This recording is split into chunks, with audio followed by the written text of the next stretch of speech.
हा एक पिंक कलरचा सेट मला पाठवलाय त्यांनी. हे all very good morning to all of you. तुम्हा सर्वांचं एका नवीन ब्लॉगमध्ये खूप खूप स्वागत करते. आज आहे गुढीपाडवा. गुढीपाडव्याच्या आणि नवीन वर्षाच्या तुम्हा सर्वांना खूप खूप शुभेच्छा. सो आज आहे आपलं मराठी नवीन वर्ष आणि हा सण आपण सगळे महाराष्ट्रीयन्स खूप जोमाने साजरा करतो. एकदम छान असं सगळी तयारी असते. सो मी सुद्धा अशी बेसिक तयारी करून ठेवली होती कालच आणि 2-3 दिवस झाले गावावरून आलो आणि माझ्या स्किनची इतकी बेकार वाट लागली आहे. आता त्याचे कारणं भरपूर असू शकतात पण मला कळत नाही की एक्झॅक्टली काय झालं आहे. पण आज असं वाटतं की आम्हाला डॉक्टरांकडे जावंच लागेल कारण तुम्ही बघू शकता पिंपल्स पण यायला लागले आहेत जे मला कधीच येत नाही आणि स्किन खूप ड्राय झाली आहे. मी 3 दिवस झाले कंटिन्यू लोशन लावून ठेवते आहे पण त्याचा काहीही उपयोग होत नाही आहे. फेस वॉश केला की जैसे थे. मे बी ते उन्हामुळे झालं असू शकतं किंवा वेगवेगळे फेस वॉश वापरले त्याच्यामुळे झालं असू शकतं किंवा मग एखादी व्हायटमिनची डिफिशियन्सी असेल त्याच्यामुळे झालं असेल. काहीच कारण कळत नाही आहे पण आज काय ते आम्ही डॉक्टरांकडे जाऊन बघतो. पण सध्या तरी आता मी काय फार तयारी पण करणार नाही कारण माझं स्किन खूप ड्राय झाली आहे. पण ठीक आहे, एनिवे आज सण आहे तो छान असं सेलिब्रेट करायचा आहे. तर आजच्या ब्लॉगमध्ये आम्ही आमचा गुढीपाडवा कसा सेलिब्रेट करतो हे तुमच्याशी शेअर करणार आहे. तर व्हिडिओ शेवटपर्यंत नक्की बघा आणि आवडला तर लाईक आणि सबस्क्राईब करायला मात्र विसरू नका. सकाळी उठून आपलं बेसिक सगळं आवरून घेतलं, घर चहा पाणी झालं आहे, आंघोळ वगैरे करून मी तयार झाली. आता पहिले मस्त रांगोळी काढून घेते, स्वयंपाक करते नैवेद्यासाठी, मग त्यानंतर पूजेची तयारी, माझी तयारी, आणायची तयारी, ह्या सगळ्या गोष्टी आहेत. सो स्टे कनेक्टेड आणि तुम्हाला आजचा ब्लॉग कसा वाटतो नक्की कमेंटमध्ये सांगा. जमली का गं?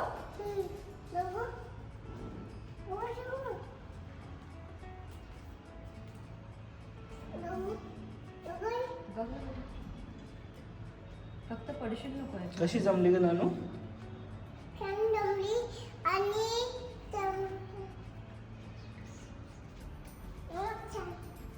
अरे बापरे, मला व्हेरी गुड असं म्हणताय का? तुझे बँगल्स दाखव ग नानू. तुझे बँगल्स बघू.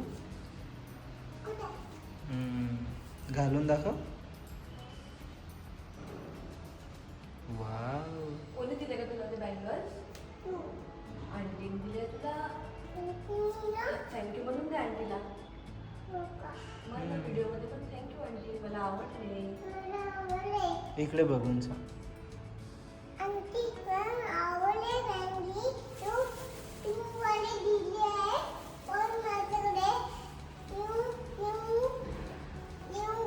तिला असं म्हणायचं आहे मला पिंकवाले दिले आहे पण मला ब्लूवाले पण पाहिजे होते कारण मम्माला पण दिले ना ब्लूवाले, असं आहे तिचं. बरं आंटीला म्हणा मग मला परत देतो. इकडे बघून सांग, आंटीला कळेल कसं मग.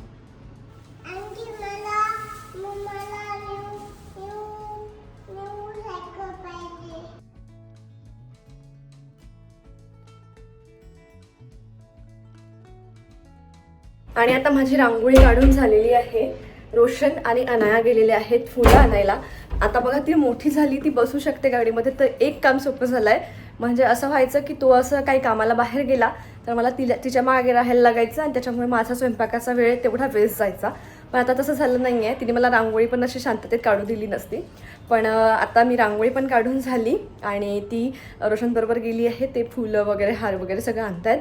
तेवढ्या वेळात मी स्वयंपाकाची तयारी करते आणि पटापट स्वयंपाक आवरून घेते, त्यानंतर रेडी होऊन मग पूजा करते.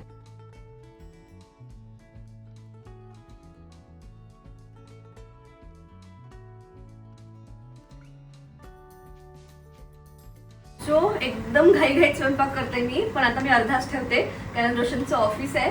त्याच्या आधी आम्हाला पूजा करायची आहे. भाजी झाली आहे, वरण भात झाला आहे, कढी झाली आहे. फक्त आता गोड मी खीर बनवणार आहे, तेवढा आणि पोळ्या राहिलेल्या आहेत तर ते मी नंतर करते. आता गॅस होता क्लीन करून छान तयारी करते, पूजा वगैरे करून घेतो आणि त्यानंतर मग पुढचा स्वयंपाक कंटिन्यू करते.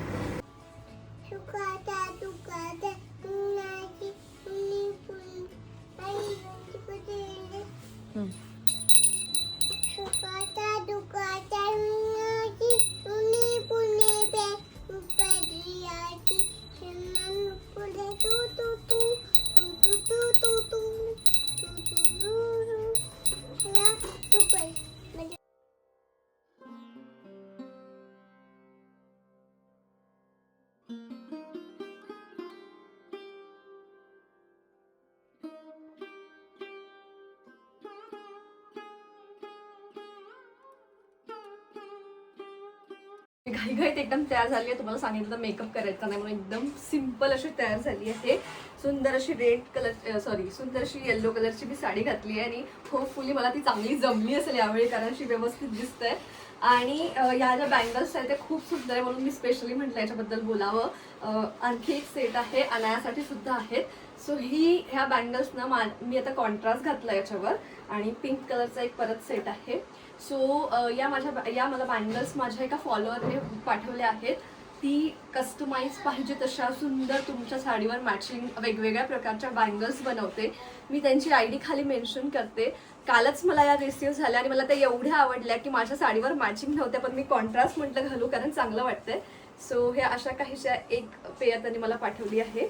सो आपण खूप साऱ्या बँगल्स जरी नाही घातल्या तर अगदी हलके आहे वजनाला आणि सुंदर दिसतात. डिझाईन वगैरे पण मस्त आहे. परत हा एक पिंक कलरचा सेट मला पाठवला आहे त्यांनी. सो मला खूप आवडल्या. जर तुम्हा कोणालाही हवे असेल तर मी खाली कॉन्टॅक्ट डिटेल्स आणि त्यांचं इंस्टाग्राम पेज मेन्शन करते. तुम्ही नक्की चेकआउट करा आणि तुमच्या साड्यांवर मॅचिंग अशा बांगड्या मस्त घ्या, कारण खूप सुंदर. मला आधी असं वाटलं होतं की काय सिम्पल तर बांगड्या, पण त्या जेव्हा घातल्या किंवा त्या माझ्याजवळ आल्या तेव्हा मला कळलं की वाव, त्या हातात घातल्यावर किती सुंदर दिसतात.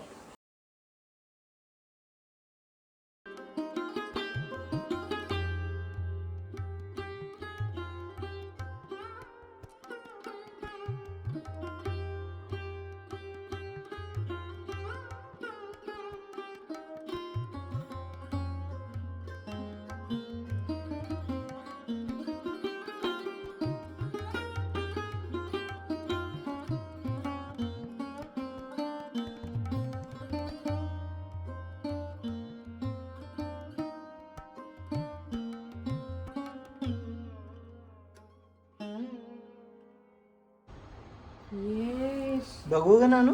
इकडे इकडे बघू नानू मला. So cute.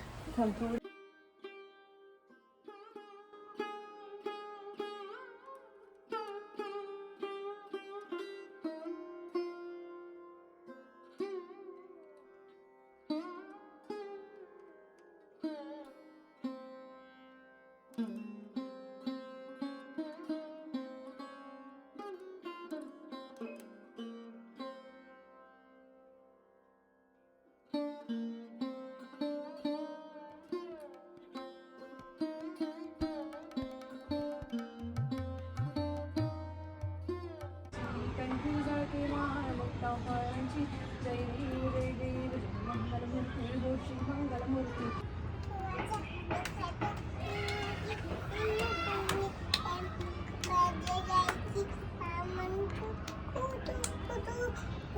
व्यवस्थित म्हण, परत म्हण.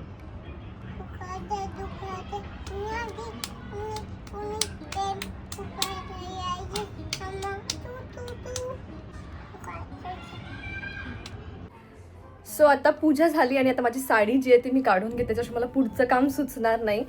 सो मस्त अशी छान पूजा झाली. रोशनचं ऑफिस आहे, तो आता त्याचं काम करतोय ऑफिसचं आणि माझ्याकडे आता स्वयंपाक राहिलेला करणे.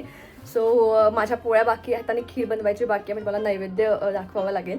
सो पटापट ते आवरते, कारण अनाला सुद्धा भूक लागली असेल. सणवार म्हटलं की सकाळपासनं कामांमध्ये इतका वेळ कसा निघून जातो ना कळतच नाही, कारण रांगोळी त्याच्यामध्ये पण भरपूर वेळ जातो, प्लस तयारी याच्यात पण वेळ जातो. तरी मी एकदम सिम्पल अशी तयार झाली आहे. तुम्हाला आजची माझी साडी आणि माझा लुक कसा वाटला नक्की कमेंटमध्ये सांगा. आणि मस्त अशी निवांत पूजा झाली. आता पटापट स्वयंपाक आवरते आणि नैवेद्य दाखवते आणि त्यानंतर तुमच्याशी भेटते. पण मी साडी सोडते पहिल्या, त्याच्याशिवाय मला पुढचं काही स्वयंपाक वगैरे सुचणार नाही आहे. आणि मला इथे प्लेट्स करता येत नाही. मे बी प्लेट्स असते आता पटापट सुचलं असतं, पण हा पदरचा सोडून ना काम सुचत नाही. त्याच्यामुळे मग आता तो पहिले मी साडी काढून घेते आणि त्यानंतर स्वयंपाक करते राहिलेला.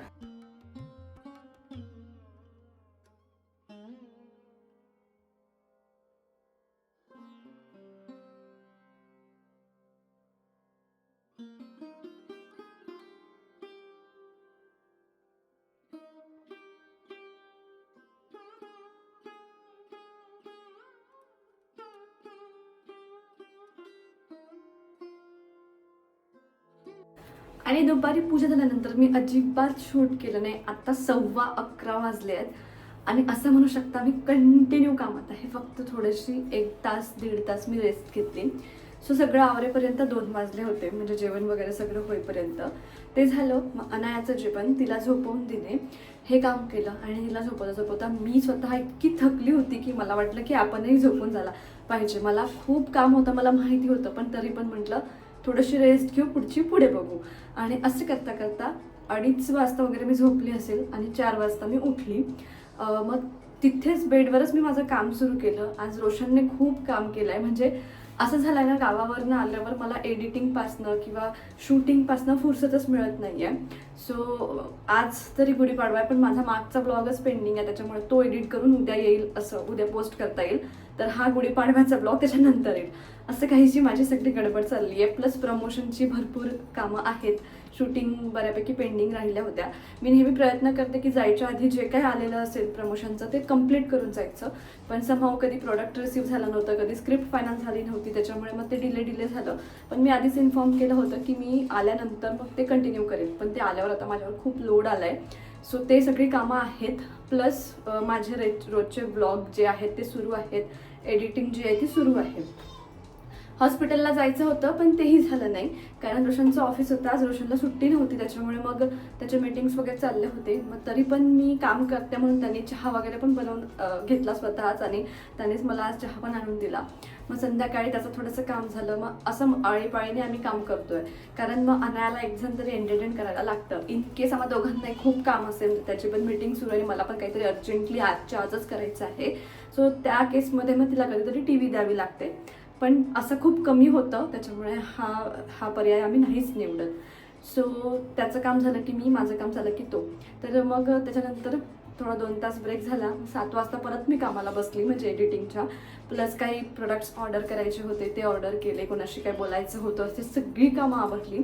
आणि मग मला हे करता करता 9 वाजले. 2 तास मी माझी एडिटिंग केली, ब्लॉग एडिट झाला. मी तुम्हाला याच्यासाठी हे सगळं सांगते की दिवस कसा जातो ना हे कळत नाही. हॉस्पिटलला जाण्याचं काम तरी राहून गेलं, पण मध्यंतरी रोशन जाऊन एक गोष्ट घेऊन आलाय, ती काय तुम्हाला मी दाखवते पुढे. आणि मग त्यानंतर 7-9 वाजले होते आणि रोशन बाहेर घेऊन गेला आणायला. तर मग त्यांना म्हटलं तर तुम्ही येऊन जा, मी स्वयंपाकाचं किंवा जेवणाचं काय ते बघते. सो पटकन जे भराभर जेवणाचं होऊ शकतं ते मी बनवलं, आणि काही मगाशीच्या पण गोष्टी होत्या, त्याच्यामुळे फारसं बनवायचं नव्हतं. सो मग जेवण तयार केलं. तोपर्यंत ते दोघं आले, जेवण केलं, आणि असं करता करता 10-10:30 कधी झाले कळलंच नाही. मग 10:30 झाले होते. म्हटलं तर रोशनला परत तू हिला घेऊन बस, थोडा वेळ एंटरटेन कर, मी माझं आहे ते काम संपवून येते. आणि 11:15 वाजल्यात. फायनली काम संपलं. म्हटलं आता जो काय आपला व्हिडिओ आहे तो सुद्धा एंड करूया, आणि म्हणून मी कॅमेरासमोर आली. आता एक गोष्ट मी रोशनला आणायला लावली. हॉस्पिटलला तर जाणं झालं नाही, तुम्हाला दिसतंय का माहिती नाही मला कॅमेरामध्ये, पण हे बघा पिंपल्स पण तुम्ही बघू शकता, पिंपल्स पण यायला लागले, त्याच्यामुळे 4 पिंपल्स आले आहेत मला. आणि प्लस स्किन आता थोडी निघायला लागली आहे. अशा छोट्याशा गोष्टीसाठी दवाखान्यात काय जायचं असं मला कुठेतरी होत आहे. सो म्हणून मग मी ते थांबवलं. एक मॉइश्चरायझर मला माहिती होतं, कारण मला वाटते 2015, 16, 14, 15, 12, 13, 14, 15 जे काही वर्ष असेल तेव्हाची गोष्ट आहे की काळी मला पिंपल्स आले होते, आणि मी नागपूरला डॉक्टरांना दाखवलं होतं. तेव्हा त्यांनी मला हे मॉइश्चरायझर सजेस्ट केलं होतं. आता मी बोलल्यापेक्षा तुम्हाला दाखवून देते. तर हे ते मॉइश्चरायझर आहे. तर तेव्हा ना त्यांनी मला म्हणजे जे काही ट्यूब्स वगैरे दिले होते लावायला, ते खूप हेवी राहायचे, आणि ते ट्यूब्स लावल्यानंतर दिवसभर ते लावायला लागायचे. मग संध्याकाळच्या वेळी म्हणजे रात्रभरात जर आपण काही याला एकदम मॉइश्चराईज नाही करून ठेवलं फेसला, तर मग ते खूप कडक व्हायचं आणि असं ड्राय व्हायचं. तर त्यावेळी मग ते सांगायचे की तुम्ही रात्री झोपताना हे भरभरून लावून झोपा. माझ्या डोक्यात ती गोष्ट होती की हे मॉइश्चरायझर खरंच खूप कामाचं आहे, मला माहिती होतं. म्हटलं ठीक आहे, आत्ता ॲटलिस्ट आपल्याला तसं झालं आहे तर आपण ते यूज करून बघू. आणि म्हणून याचं नाव असं इमोलिन म्हणून आहे. तुम्ही भरपूर जणांकडे याच्या आधी बघितलं असेल, पण त्याच्यानंतर मी कधी यूज केलं नव्हतं, कारण मला वाटत होतं की ते डॉक्टरांनी सजेस्ट केलं आणि ते तेव्हाच लावायचं होतं, पण असं नाही आहे. हे जनरली पण लावू शकतो आपण.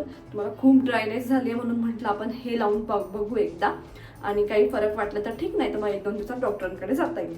सो असं काहीसं मी विचार केला, आणि म्हणून मी डॉक्टरांकडे पण गेली नाही आज, आणि वेळही नव्हता खरं तर. सो आता पहिले मी फेस वॉश करून घेते, आणि त्यानंतर आपलं ते क्रीम लावून घेते आणि दिवसाचा शेवट करते. तर असा काहीसा होता सण म्हटलं की सकाळपासून अगदी कामात लागून जावं लागतं. जेव्हा मी असं फेस वॉश करते ना तेव्हा असं मला इथे खरखर जाणवते आणि इचिंग सुद्धा होते आणि थोडंसं जलन पण होते. सो आता छान असं फेस वॉश केलं, हे इमोलिन मॉइश्चरायझर लावून घेतलं.